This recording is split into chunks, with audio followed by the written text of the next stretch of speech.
सी mains वो कहानी है जहां पे whatever you write on that piece of paper, 2-3 page जो भी लिखना है आपको, 4 पेज, उसी पेजेस के ऊपर रूप में जो आपने लिखा है उसी के ऊपर you are going to be judged. Same plate tectonic in university you can write down in 10 pages. What about diagrams and maps? What about flowcharts? What about schematics? What about pie chart? जो भी आप create कर सकते हैं. Are you creating that? Absence of geographical language. एक तो expression, ऊपर से अगर आपके पास geographical language नहीं है उस expression में, you are going to suffer.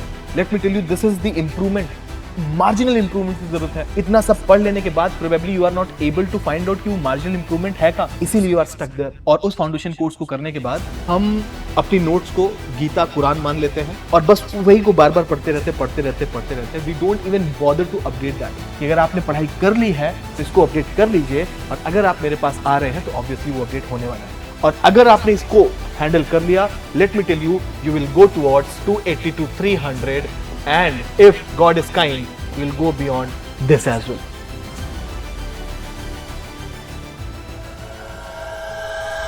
Hello friends, I'm Dr. Kapil, Faculty of Geography Optional and GS at Understand UPSC. Friends, as you know, I've been talking about Geography Optional these days, and I've talked about issues and guidance regarding Geography Optional, and also I have explained how this pedagogy is going to be different. But today I'm going to discuss something a bit different, something people have been actually very much worried about, mostly those people who have been writing mains. It is actually concerning them more, and also concerning those people who are about to write this mains examination. तो आप सबके लिए ही है, बस हम सुनते हैं क्या. दोस्तों, every year I get lot of calls, messages, and also students come to me. आते हैं और मुझे ये बताते हैं कि सर खूब पढ़ा था, खूब प्रिपरेशन की थी, खूब प्रैक्टिस भी कर ली थी, बट सर मेरा स्कोर ना पिछले 2 बार से कुछ 240s 250s में ही रह जा रहा है. In fact, at times it is even lower.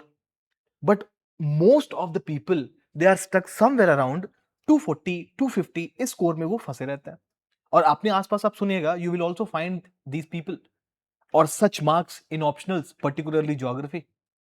But दोस्तों, अगर मैं आपको बताऊं कि ज्योग्राफी ऑप्शनल लेकर के या कोई भी ऑप्शनल लेकर के, नॉट ओनली ज्योग्राफी ऑप्शनल में particularly if I talk about, if you want to get selected, जो एवरेज मार्क्स है, जो स्टूडेंट सिलेक्ट होते हैं फ्रॉम ज्योग्राफी ऑप्शनल, जो सिलेक्ट होते हैं, उनका जो एवरेज मार्क्स है वो एवरेज मार्क्स होता है समवेयर 280 और इवन मोर. 280 नंबर या उससे ज्यादा पाते हैं आप तो आपके चांसेस बहुत ही ब्राइट हैं. कई लोग इनसे कम भी पाते हैं लेकिन उनका किसी और चीज में स्कोर बेहतर होता है, they can do it. But don't you think ऐसे रिस्क नहीं ले सकते. यहाँ पे तो यूपीएससी की जर्नी में बस एक पेपर खराब होना होता है and then you are pull down. And let me tell you, I have gone through this, I have felt everything what I am talking about. This is all my experience. किसी भी एक paper में आप थोड़े से नीचे गए and then it's gone, किसी बार दूसरे पेपर में गए तो all gone. You can not take your geography optional और even whatever optional you have lightly. Optional वो एक डिसिप्लिन या वो एक पेपर होने वाला है, 2 पेपर होंगे आपके, जहां पे यू कैन स्कोर इवन 57 58%, 60% और इवन मोर. लेकिन आपने कभी भी जो जीएस में नहीं सुना होगा somebody scoring 50% of GS score. बहुत एक दो एक्सेप्शंस हो सकते हैं, otherwise nobody even scores. 500 number सुना है किसी का 1000 में से? शायद एक या 2 बार किसी का आया है, अदरवाइज नॉट एट ऑल. तो इसका मतलब है ऑप्शनल वो जरिया है जहां पे हम अपना स्कोर बहुत तेजी से बढ़ा सकते हैं. But people still stuck around 240s 250s. They are actually facing certain problems. To go beyond 280 290 300, you need to take care of certain things. So today what we are going to discuss is why are students stuck around 240 250 marks in geography optionals. The first reason, conceptual clarity and expression, both are problematic. See, geography being a very conceptual, being a very theoretical, being a very logical subject in most of its units, आपको बहुत clarity होनी चाहिए कि आप क्या बोल रहे हैं. आपको ये क्लैरिटी होनी चाहिए कि कॉन्टिनेंटल ड्रिफ्ट और प्लेट टेक्टोनिक में क्या कुछ फर्क है. आपको ये फर्क पता होना चाहिए. when Davis is talking about slope development, when Penck is talking about slope development, and also when the LC King is talking about slope development, इन तीनों लोगों में क्या ग्रेजुअल प्रोग्रेशन है या क्या ग्रेजुअल डिफरेंसेस आर प्रेजेंट? आपको ये clarity होनी चाहिए कि landslides is caused by what? Heavy rainfall, earthquake, इस वजह से होता है? Let me tell you it is not. किस वजह से होता है? Just try to find out what is the primary reason, what is the primary cause of landslides? That is actually slope और ग्रेविटी।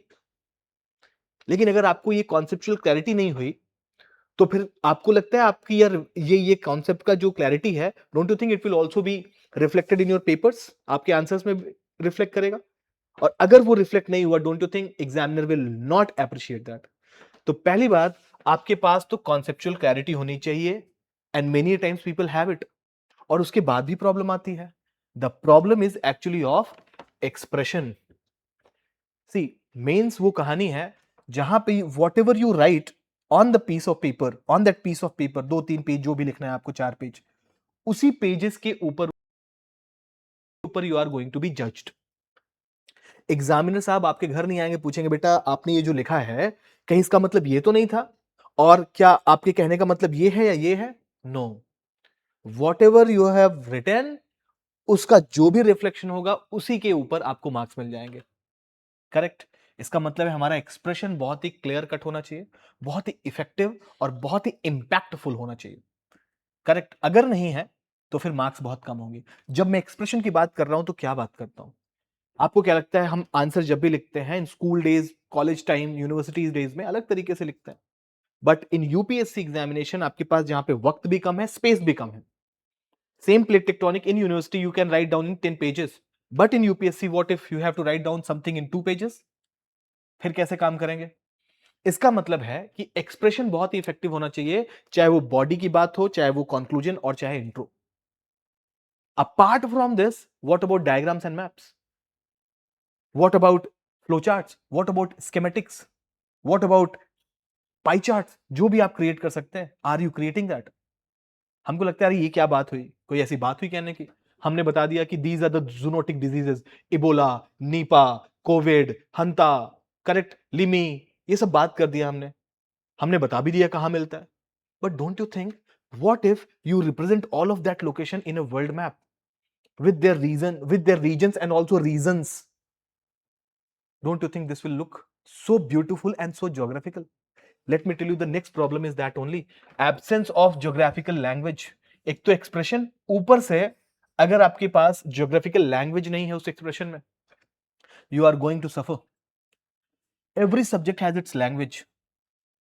मैं एग्जाम्पल देता हूं आपको, मैंने कई बार इसके पहले भी एग्जाम्पल दिया है कि अगर आप पॉलिटी या पॉलिटिकल साइंस में कुछ लिख रहे हैं, पॉलिटी का आंसर लिख रहे हैं, कॉन्स्टिट्यूशन के ऊपर कुछ आंसर लिख रहे हैं, आपने बोल रहे हैं कि right to express, right to life, right to freedom, इन सारी चीजों पे आपने बहुत अच्छा ऐसे लिख दिया, बहुत बढ़िया कंटेंट लिख दिया, and if you have not mentioned any article from the constitution, any cases from the supreme court, do you think you will be getting good marks? आप खुद ही कहेंगे हाँ सर ये तो नहीं अच्छी बात है। Likewise why not geography?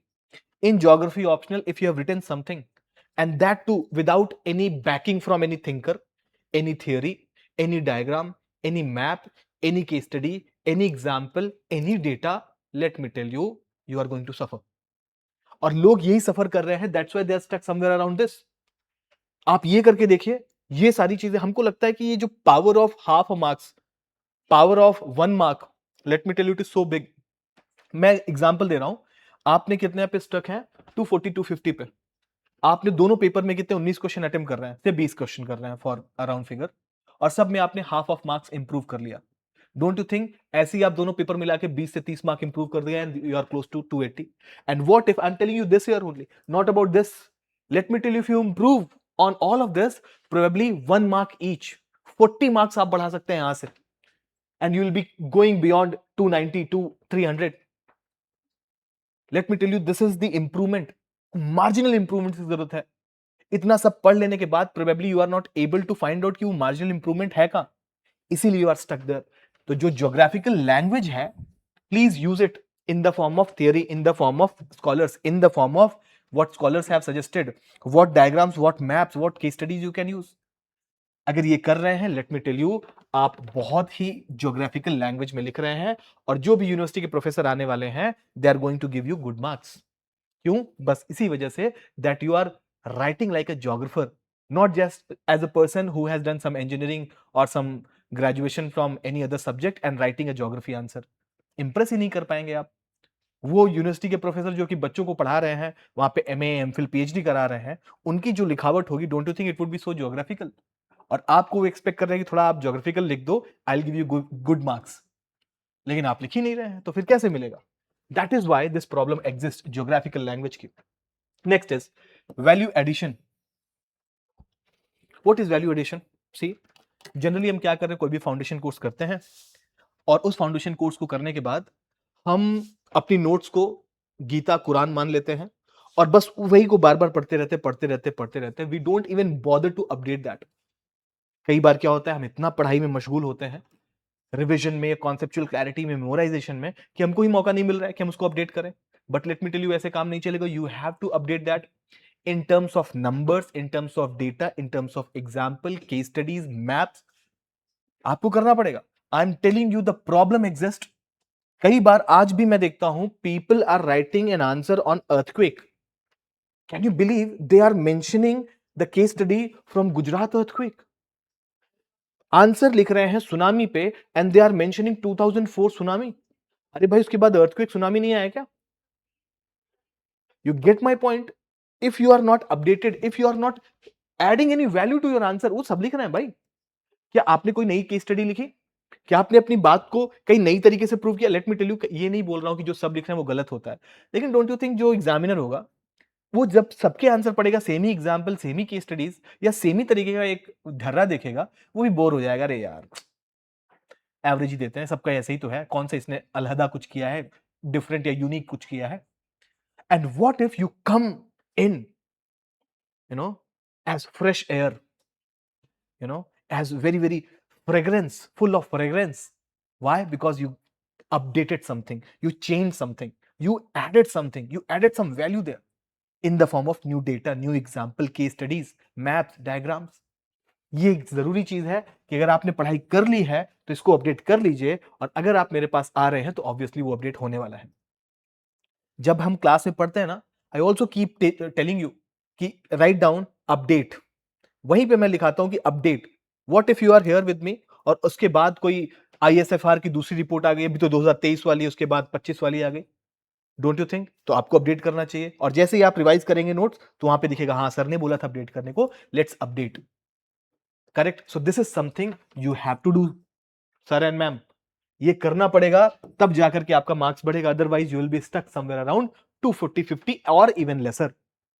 Then lack of application. See, every subject I'm telling you, probably used in the society, हमारे हर चीज में काम आता है। And let me tell you, geography, I chose geography because it is one of the most practical subjects. और मैंने geography इसीलिए पढ़नी और पढ़ानी भी शुरू की क्योंकि बहुत ही प्रैक्टिकल है, आपको समझना भी आसान है, समझाना भी आसान है। I am not talking about, I am not say, चलो कोई नहीं, कई ऐसे टॉपिक्स होते हैं, many subjects which are quite abstract. अरे मैं इमेजिन नहीं कर रहा हूं आत्मा कैसा होगा या परमात्मा कैसा होगा, करेक्ट? बट ज्योग्राफी में सब दिख रहा है, और ज्योग्राफी में जो आप पढ़ रहे हैं, it should be applicable in your answer, it should be applicable in the society, in the world also. अगर आप कॉन्सेप्ट पढ़ रहे हैं कहीं पे भी, से मॉनसून या जेट स्ट्रीम का, तो क्या वो रिफ्लेक्ट होता है हमारे मॉनसून और जेट स्ट्रीम में इंडिया के? अगर हम एक थियरी पढ़ रहे हैं एग्रीकल्चर की, तो क्या हमारे एग्रीकल्चरल पैटर्न में वो दिख रहा है? क्या जो वीवर्स का कॉम्बिनेशन है, क्या वो हम रिफ्लेक्ट कर सकते हैं कहीं इंडिया में? You get my point? अगर हम पढ़ रहे हैं कोपेन का क्लासिफिकेशन, क्या उसके एप्लीकेबिलिटी है कुछ इंडिया में या नहीं है, या कोई उससे बहुत बेहतर एप्लीकेबिलिटी है किसी और की? तो हम जो भी चीजें पढ़ रहे हैं, क्या वो एप्लीकेबल है इन द रियल वर्ल्ड? हमने पढ़ लिया आइसोस्टैसी, क्या वो एप्लीकेबल है? हम कैसे बताएं लोगों को कि नहीं भाई, दिस इज समथिंग प्रॉब्लमेटिक। अगर हम बड़े बड़े डैम बनाएंगे तो it might actually create some problem in the mantle, in the olivine layer called as asthenosphere. क्या इतनी प्रैक्टिकलिटी के साथ हम अपने आंसर में भी बात कर सकते हैं? If you do that, let me tell you, you are going to score really well. So let me tell you, if you are not very clear, if you are not expressing well, अगर आपकी language geography नहीं है बहुत ज्यादा, उसमें value addition नहीं है and lack of application है, लेट मी टेल यू, आप इससे पार नहीं पा पाएंगे। और अगर आपने इसको हैंडल कर लिया, let me tell you, you will go towards 280 to 300 and if God is kind, you'll go beyond this as well. So scoring more than 300 is possible if you focus on all of this. But as I've told you, scoring more than 280 is something very much required to get selected. Or selection ke baad, if you want to be topper, I really want that. Please be. Thank you very much.